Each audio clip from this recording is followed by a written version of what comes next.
Hello fellow YouTubers, it's me Tom Versal here, welcome back to the Music Corner. I am continuing to review using my old phone on a tripod just because it's a lot more convenient. I know the memory's not the best, but you watch these reviews for a review, not for the video quality. I've turned the video quality up, hopefully it ends up a little bit better, but I know it's still not going to be the absolute best. But anyway, let's just get into it. Today I'm continuing with the Madness album reviews. If you're just watching this as a standalone review, then I've reviewed not all their other albums, but all the prior albums, One Step Beyond, Absolutely, Seven. And I've also reviewed their EP, Work, Rest and Play. And I'm just going chronologically through their discography, for the main stuff, And honestly, by this point, 1982... this is peak Madness. I would have loved to see them on this tour. This album, when I first listened to it, because Madness is like one of the only bands I didn't listen to the discography through chronological order. This album is quite a dark and mature album for Madness. You don't see it coming. Obviously, if you listen to the discography, it's quite nice. It fits in snugly after Seven. But if you're just listening to Madness albums randomly, if you go from something like Wee Wee CCIR Dada, which is quite nutty, it's got some mature moments, but it's quite nutty, and Absolutely is very nutty, and then you go to Rise and Fall, and it's like really dark and really experimental. It's not a dark album as in it's very depressing, very dark and stuff like it, like actually dark. But in terms of Madness, it is a dark album, definitely the darkest sounding one. And yeah, that's quite good. Honestly, if you listen to the first four albums, which I rank as the best Madness albums, the first four, then this one is the most mature. And to this day, I still find it to be the most mature. I think this one and The Liberty of Norton Folgate, those two are the most mature Madness albums. I personally am not really a big fan of Liberty of Norton Folgate, but I will agree it's quite a mature album. And Can't Touch Us Now, which I am a fan of. And just saying that, people are going to give me a bad rep because a lot of people are the other way around, loving Liberty and hating Can't Touch Us, but whatever, I don't mind. So yeah, without further ado, let's just get into this review. Bonus points for accidentally rhyming. Alright, so the personnel on this album, it's the classic Madness lineup at this point. We've got Woody on drums and percussion, Suggs on main vocals, lead vocals, Chas Smash on backing vocals and other things like trumpet and horns and stuff like that. Bedders playing bass, Lee Thompson on saxophones and stuff like that. Chrissy Boy on guitars, and what's it called? Mike Barson on keyboards and pianos. I just sort of like my brain just blanked then. So yes, I think I mentioned them all. Bedders on bass. I think I mentioned them all. So it's just a classic Madness lineup anyway. You all know the Nutty Seven, the main seven Madness members. Up to this point, every Madness member's been on a Madness album, and this one is just, you could tell they were all getting really good at songwriting. If you listen to this back in the day, it would have been mind-blowing. It would not be what you expect from Madness, and to this day, it's still not really what you expect from Madness if you're just listening to the albums and songs and singles and stuff like that, which I will rant more about later. But let's just get into the album itself. So the cover art actually to me is a lot more darker than their other cover arts, especially up to this point, which it is. It's still not a dark cover art. This album is sort of a concept album with each Madness member writing a song with a focus on childhood nostalgia for each member. They didn't quite do it as good as they wanted to, in their opinion, but I think it is a good album and the concept is sort of reached. But anyway, the cover kind of represents that each member of the band is portraying a character from their song. So Chrissy Boy's a dad watching TV, Bedders is a policeman, I believe, or a detective or something like that. Woody's reading a song with the Sunday Times written on it. Mike Barzan is sort of, a lot of people might consider it racist, but I don't. I don't get how it's racist, but he's sort of doing a blackface sort of thing. He's got a lot of black makeup on, and he's pretending to be an Indian, basically. I think Chris is working in the, not Chris. Lee is in the Air Force sort of thing, military. Chaz is looking in the mirror with a sort of Clockwork Orange looking design. I know it's not, but he's wearing the braces, he's got the cane. And then Suggs is just singing or announcing something. Like an old school politician or old school singer, you know. It's very cool how they did that. And this is a gatefold, and it's got a full image. The songs are actually on the inside for this record. So yeah, really cool stuff. But let's get into the songs. Alright.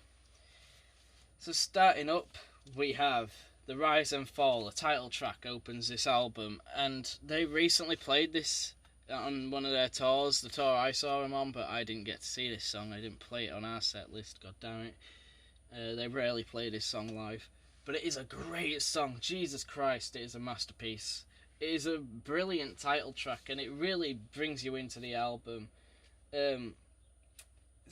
It's not like a completely nutty song, but it has fast moments. The chorus specifically is a fast moment, but it is a lot more mature. If I call this album dark, I don't mean it's dark as in it's sad or depressing or really dark, you know, like some later Depeche Mode and stuff like that. I don't mean that, I just mean it's dark in terms of Madness albums, so don't take it too far. But yes, The Rise and Fall, the song itself is quite a dark song, sound-wise, but I don't think it is lyrically, but actually, kind of is. It's about, Suggs wrote it about Liverpool. He used to go to Liverpool as a kid, and he used to see a brilliant town, and he'll never forget the brilliant town that it was. But he sees nowadays, well, 80s Liverpool, he sees just shit. He sees how it's like going downhill and stuff like that in Liverpool, his childhood place. It's quite a good song. And I've been to Liverpool on a college trip. I don't really agree with the song. I think it's a beautiful place, and I would definitely go again. But I guess this was 1982. Thatcher's Britain was probably horrible, you know. Next up, we get a single from the album, shockingly. Tomorrow's Just Another Day.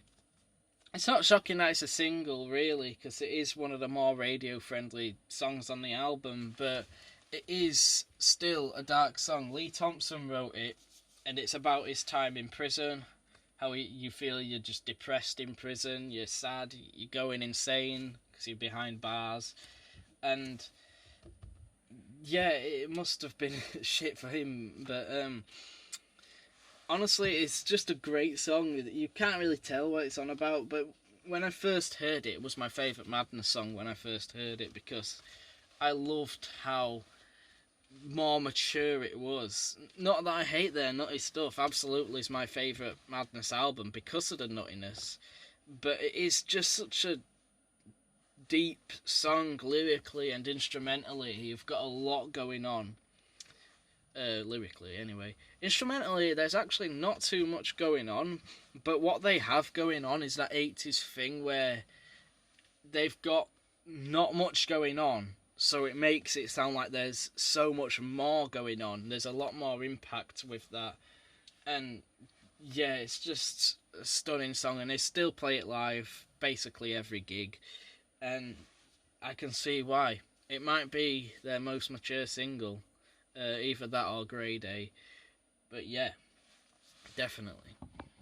Sorry for a jump cut, I was just checking to see if I had any text. I didn't. Next up, we get a track that really surprises you. I mean, Rise and Fall and Tomorrow's Just Another Day, sure, they're more mature, but you can still hear some nutty elements to them. There's whistling in Tomorrow's Just Another Day. The music video is quite crazy. Rise and Fall's got those fast moments, which you can imagine them live, like all that stuff that they do. But then you get Blue Skinned Beast. By far, Blue Skinned Beast is the most mature Madness song, in my opinion, and it's a really beautiful song. I don't recall who wrote it. I feel like it was Chris, but I'm not sure, because it might be a Lee Thompson song as well. He writes very mature lyrics, to be honest. He's one of the better lyric writers. And yeah, seriously, Blue Skinned Beast, it's about the Falkland War, sending off people to Falklands to go die for fuck all, really. I'm not too into politics or history, so I don't know anything about that really, but this song doesn't make it sound good. The Blue Skinned Beast being the Tory party, and Thatcher herself being selfish and nasty. I'm not going to get into all that. I'm not into politics. I don't know right from wrong in that scenario, you know. Well, really, it's all opinion. But this song is one of the most political Madness songs and one of the most mature. It's not just mature because of the lyrics. It's a really slow Madness song, really guitar driven, and you don't really hear that from Madness guitar driven songs. It's usually pianos and saxophones, whilst the guitar's just sort of a holding rhythm. But this one is a very guitar-centered song, and it is a brilliant song. Probably my favourite. Not my favourite on the album, actually, but one of them, you know. It's a really good song. Next up, we get Primrose Hill. Now, Primrose Hill is such a grand masterpiece, and I can't explain how good these songs are on this album. This is one masterpiece of an album, and Primrose Hill really just shows off that, because it's got a massive orchestra. Might not actually be massive, it might just be overdubbed stuff that Chas and Lee did with their saxophones and trombones and trumpets and stuff like that. But it is really good. I don't remember who wrote it. Maybe Bedders, but I'm not too sure. One of them wrote it anyway. It might have been Woody. I can't remember. But it's about Primrose Hill. The cover art was taken on Primrose Hill as well. So even if none of them are explaining the song Primrose Hill in their character, the cover art itself is on Primrose Hill. It's a very astonishing song, honestly. I really do like it. Next up, we get Mr. Speaker Gets the Word, which I believe Suggs wrote this song, and I don't know what it's about. I think it's just about politicians, how they have a way with the word. Not like anti-politicians or anything like that. It's not really a political song in that case, I don't think. It's more of a story. It might not even be about politicians, you know. We all interpret these things our own way. And you can sort of see Suggs being Mr. Speaker. I used to think it was about Hitler. Maybe it is, maybe it isn't. I used to think that. I don't really know anymore what it's about. But just how it's called Mr. Speaker. And there's a lot of stuff going on in this song. I read an interview when it was either The Lot or The Business. I think it's The Lot. And the concept for this song was to start off with something so small and then keep adding over the top of it just other things. And it's a very experimental song, sort of psychedelic in a way. Not psychedelic as in really trippy and stuff like that, but how they were experimenting. It's very progressive and a really brilliant song. A lot of people don't like it, but I really do. Closing side A, we get Sunday Morning, which I believe Woody wrote, and the only reason I'm saying that is because he's holding a paper called Sunday Times. But Suggs might have wrote it. I don't know who wrote these songs, really. You know, I'm just guessing. I know a few of them. Thomas Just Another Days by Lee, Rise and Falls by Suggs. But other than that, I don't know. I think Mr. Speaker's by Suggs as well. But just take everything I'm saying with a grain of salt in that case, because I don't really know. But either way, whoever the fuck wrote it is really genius, because this is one of the songs that it sounds a lot nuttier and a lot more like it could have been a B-side to a song. Not really saying it's bad, but it could have been a B-side because a lot of audiences would have liked it. It's really fun, really wacky. Not wacky as in One Step Beyond and Seven, absolutely. But for this album, it's a wackier song. It just goes on about Sunday, what you could do on Sunday, what there is for Sunday, Sunday dinner, Sunday best, Sunday paper, Sunday morning cup of tea.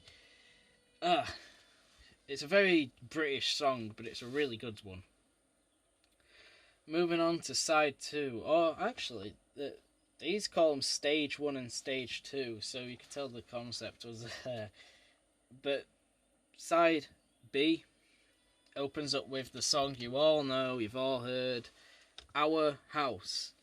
I, for one, I'm not really a fan of Our House. I think it's overplayed, very pop sounding, very sort of normal Madness style, very pop, as I said. It doesn't fit the album in my opinion. Even if you like the song, I'm not against it, and the only reason I don't like it really is because it's overplayed. They play it at every live performance, it's on every advert, it's in every shop, it's on every radio station, it's an overplayed song. But I just don't think it fits the tone of the album. It's quite light-hearted and happy sounding. Once you close with Blueskin Beast, Primrose Hill, Mr. Speaker, and Sunday Morning, even though it is a wackier song, it's still sort of somber sounding in some regard. Our House is full on happy, and the songs that follow it aren't really at all. So, I don't know, it's just not a song I'm into. But I know everyone else is, and more power to you if you like it. I think Bedders might have wrote it, or Chris. Probably Chris, because he sat on the chair like the dad of the family in our house. Father gets up late for work. You all know it. Our house in the middle of our street. I'm not shitting on it. It's still a good song, but just for the album and in the Madness singles discography at least, I don't really like it. And I said I was going to rant about it. I don't really get the singles off this album, because you got Tomorrow's Just Another Day, which is quite dark, and Our House. But what else have you got around this time? You've got House of Fun, and Driving in My Car, I believe, as well, and maybe In the City, I'm not sure. Either way, I don't remember, but the singles that were coming out around the time of this album, though they fit in more with singles compilations and what Madness previously released, they don't really fit the album. They're not on the album, like Our House. No, sorry. House of Fun and Driving in My Car, they're the two that were released. None of them are on the album, but they shouldn't have been the singles for the album, because they don't fit this era of Madness where they were getting more mature and getting sort of more serious for this record anyway. Those songs are very cheesy and I'm not too into them. But anyway, that's enough about the singles, because I don't know how long we can film for. But moving on, we get my favourite song of the album, maybe my favourite Madness song of all time, Tiptoes. Tiptoes to me is just, the sound of it is very eerie, very depressing. Honestly, it is a depressing song. Very dark, and I know I said if I say anything on here is dark, I mean it's dark in the sense of for Madness it's dark. But no, Tiptoes is a dark song. It's sort of humorous in a way. It's sort of humorous with its lyrics, but also it's not. It's serious at the same time. It's about a man who wishes he could fly, so he goes to the top floor and tries to fly off. But obviously it's not going to happen. But the other meaning to it is a man wants to kill himself So he stands on his tiptoes to reach the 19th button. He goes to the top roof of a building, maybe even this building here, you know, I don't know. This cover art is probably deeper than we think. But he gets to the top of a building, and his family are watching from the ground. The crowd are watching from the ground, and he falls. He don't fall off, but he jumps off and commits suicide. You don't get lyrics like that from Madness, especially not these days. I don't think they'd ever write anything like that these days. And even back then, I don't know what the band think of the song, but it is a dark song, and it is a terrific song at the same time. Alright, then we get, it's a total transition, but we get New Delhi. I fucking don't like New Delhi, man. New Delhi is not a song that I listen to often. If I listen to anything Madness, I usually listen to the whole album, and I never skip album tracks or songs on an album, so I do listen to this song probably just as much as the others. But you know, it's just not a good song. I believe Mike Barzan wrote it because he's the one who's dressed as an Indian. To me, it's not good. I get some people might like it. It does sound like the singles that were coming out. The ending is psychedelic with all the stuff coming in, all the violins and all the talking and everything going on. Very frantic, very crazy. But I just don't like it. I'm not really a fan of it. And that's probably just me. Maybe it'll grow on me with a lot more re-listens, but seriously, I've been a Madness fan for ages. I don't know how many re-listens I need. So, I don't know. It probably won't grow on me, but maybe it will. But right now, I'm not really a fan of it. But I am a fan of the next 4 songs, so let's get into them. Because we're probably getting a lot... This video's getting really long. But That Face is a tremendous song in my opinion. I'm not going to go on about it a lot, but just know it's Madness's probably most psychedelic song. Not that this record's a psychedelic album, but it has elements of it. It's got the keyboard dun dun dun. It's such a brilliant song. I can't say that enough.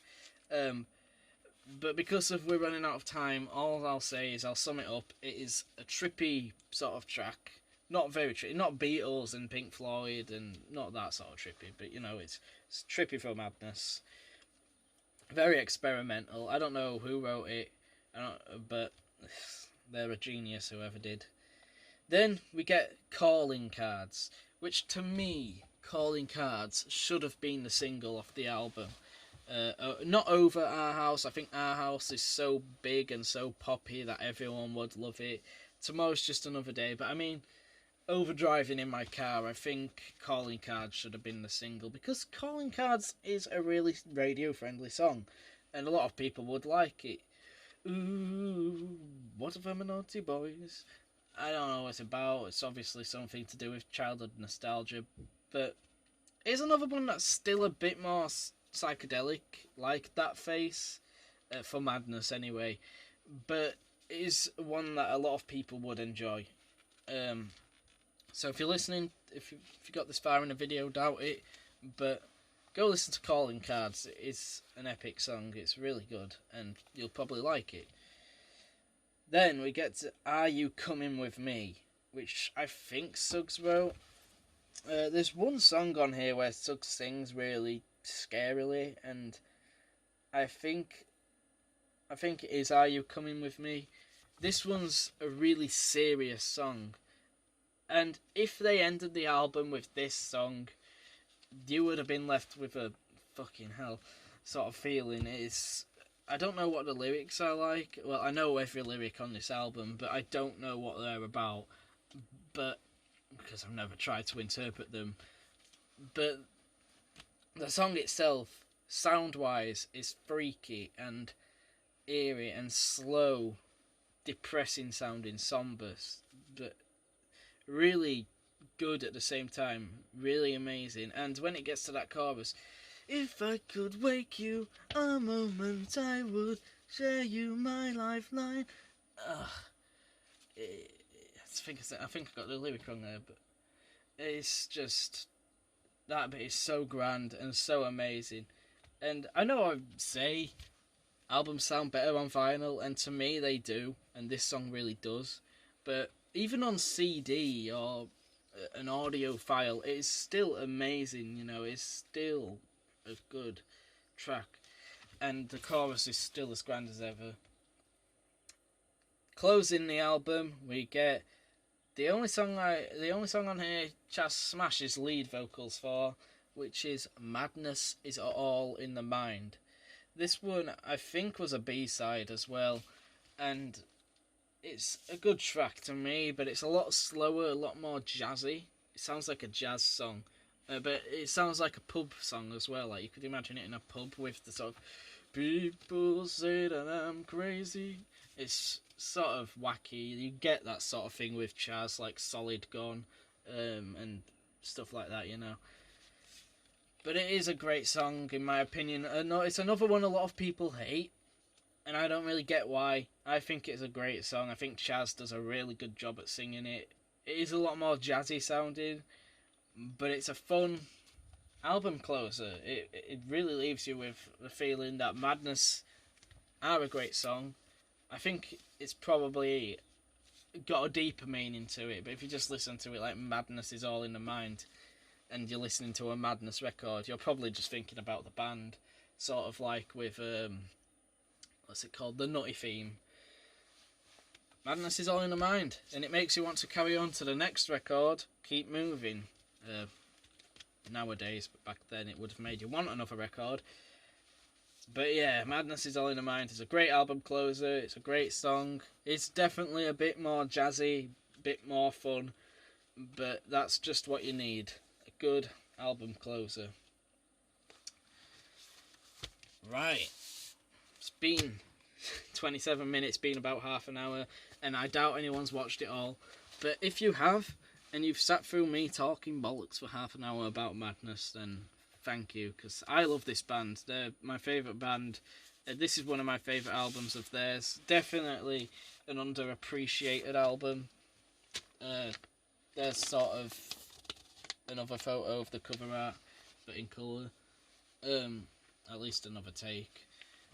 But there you go. I just love this record so much, and it is really an underappreciated one because it is a lot more mature and a lot more serious, and a lot of people just write it off as sort of another Madness album, but with a bit of a sadder, darker theme. And a lot of people go to Madness for the nuttiness and the fun, and I get that, I do, you know, but you can't deny when they want to write something more mature, and they do it really well, and they're very good at it, you know, 7-man band, they've all got to play their part, they're all good. Brilliant album. Let me know your thoughts on this album in the comments below, because it's a controversial album. A lot of people don't like it, a lot of people love it. It's a love-hate album. Yeah, thank you for watching. As I said, leave your opinion. Stay epic.